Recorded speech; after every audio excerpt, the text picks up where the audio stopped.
A nurse in the front lines of the coronavirus pandemic recently spoke out in a viral Twitter thread about COVID denial. So this is nurse Jody Daring, and she works as an emergency room nurse in South Dakota.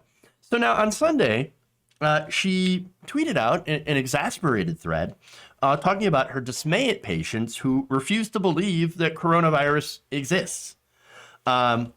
And not only that, but they refuse to, when they're in the hospital, believe that they have coronavirus. Now, that thread, well, it went viral, for lack of a better term. And here's what she said about this during an interview on CNN. Let's take a look. You said that even now that the hospital is being overrun with COVID patients. They come in, they're horribly ill, they're gasping for breath, and yet they don't believe they have COVID? Yeah, I think the hardest thing to watch is that people are still looking for something else and they want a magic answer and they don't want to believe that COVID is real. And the reason I tweeted what I did is it wasn't one particular patient, it's just a culmination of so many people. And their last dying words are, this can't be happening, it's not real. And when they should be spending time FaceTiming their families, they're filled with anger and hatred, and it just made me really sad the other night. And I just can't believe that those are going to be their last thoughts and words. Anger and hatred towards you? I think it's just a belief that it's not real, and nursing happens to be on the receiving end of that. And that's okay. We can take that. That's what you're there for. It's just in the bigger picture when you try to reason with people of, can I call your family, your kids, your wife, your friend, your brother? And they say no, because I'm going to be fine. And you're watching their oxygen levels, maxed out on what we call vapotherm at 100%, and their oxygen level might be 75. That's not really that compatible with life. Jesus. All right. So, look, she also added that she had patients that were grateful and thankful for the care they received, but she still has these people. And said that, quote, the ones that stick out are those who still believe the virus is real.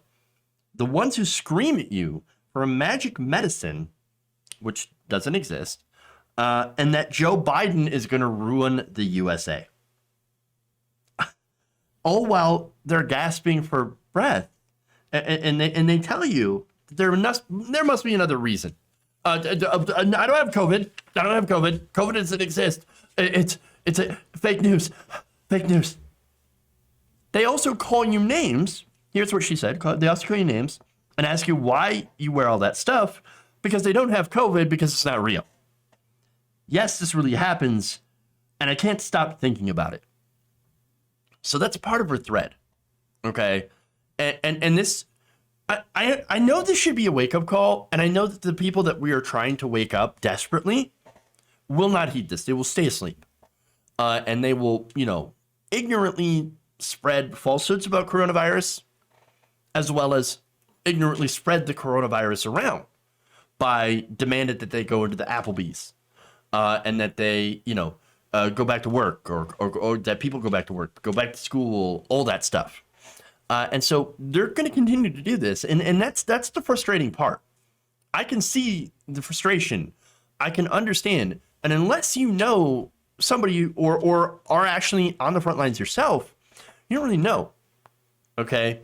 And that's really, I think, one of the ways that these, I would think that these people would find out. But apparently, even getting COVID themselves and going to the hospital is not enough for some of them to believe. And to say, oh, it turns out that Donald Trump was wrong. Conservative media was wrong. Fox News was wrong. It does exist. It is a real thing. And I have it because I was dumb. And I did dumb things. And I didn't wear my mask. And I didn't socially distance because I don't believe in that stuff. It's amazing to me.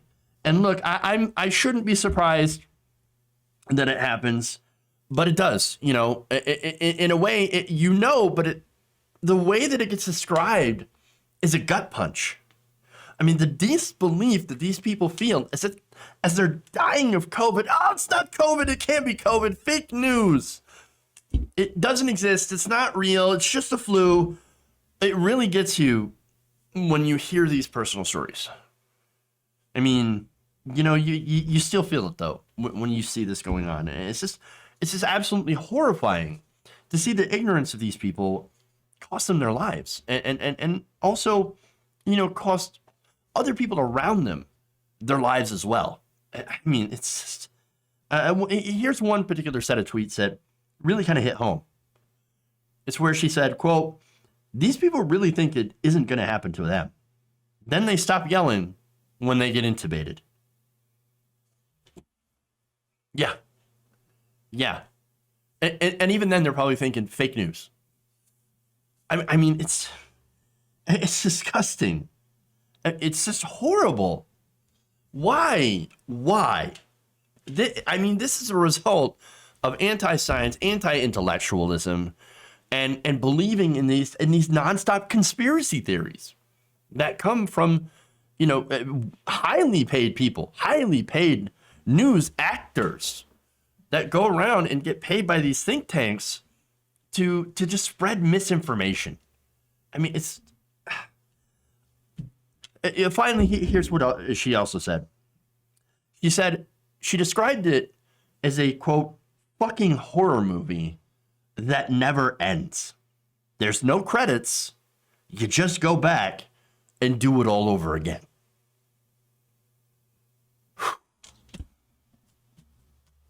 Which is what she said she will do for the next 3 nights. And look, it's not over. It's nowhere near. We're in the middle of a massive, massive spike. We're in the winter from hell. I mean, listen to Dr. Anthony Fauci. He's one who said, hey, we're going to enter a really bad period. Maybe now we should have taken this seriously. We should have worn masks. We should have socially distanced. We should have, made sure, and I know it's tough, but don't go into large gatherings that are indoors. And if you're going to go outside, still wear your mask. I mean, again, now it's wintertime. Now people are, it's getting close to wintertime. It's cold out. People are gathering indoors. Like, look, you shouldn't do that. It sucks to not do that. And I understand. But, you can't. Or else you're going to spread this virus around to your family members, to your friends. And so, I mean, it's not over. It's not over. And it's going to get far, far worse. This is what being anti-science is, by the way, during a pandemic. This is what being a Trump-supporting Republican is like. And again, these are the people who don't believe in the virus. Massive majority. And look, I know Trump supporters personally. One happens to be a nurse who questioned the COVID lockdowns in Michigan. And then, well, now that we're in the middle of a massive spike here in Michigan, she's like, wear your damn mask. We're getting slammed here. There are, tons of people that are coming through our doors with COVID. For God's sakes, wear your mask. Wear your masks. And so, and it's going to get worse. And yet, here we had the president, up until recently, doing massive super spreader events, super spreader rallies. I mean, we just had the so-called Million MAGA March, where 10 to 12,000 Trump supporters, unmasked, went around, close proximity, protesting against, the election, basically. And that's just, again, one of the most recent events that Trump held. Trump didn't hold the Million MAGA March, but Trump did hold a lot of campaign rallies leading up to the election. And now we're seeing, of course, the result of that. And he doesn't care about COVID. Despite the fact that he had COVID and sent this very message to his followers, oh, don't worry about it. I got over it. I'm fine. So you'll be fine too. Well, no. The average American does not get airlifted to Walter Reed Medical Center. The average American does not get experimental treatments and drugs for free. Okay, the average American ends up in the ER in the pit. You know what the pit is? It's where they put COVID patients that are too far to be saved, where no doctor or no nurse enters, and they die there alone without their family members, because family members can't come in, without, without being able to say goodbye. That's where they go. They die. That's what happens. That's what happens. And these are the same people, again, that curse and scream about how COVID is a hoax, and then are the ones, of course, that die. This is what's going on in this country. And you wonder why the rest of the world looks at us as we're backwards. I mean, not only is this happening, is there just a massive anti-science fervor, but also you look at our healthcare system, which is also completely backwards. And so, yeah, it is. I mean, the conditions were absolutely perfect for COVID to just ravage our population. And again, it's going to get worse before it gets better. And so I don't know what else to say. If you enjoyed this video, please give us a like and share with your friends. You can subscribe and help out the channel by becoming a patron. It's patreon.com/Jeff Waldorf, or you can become a channel member as well by hitting the join button below.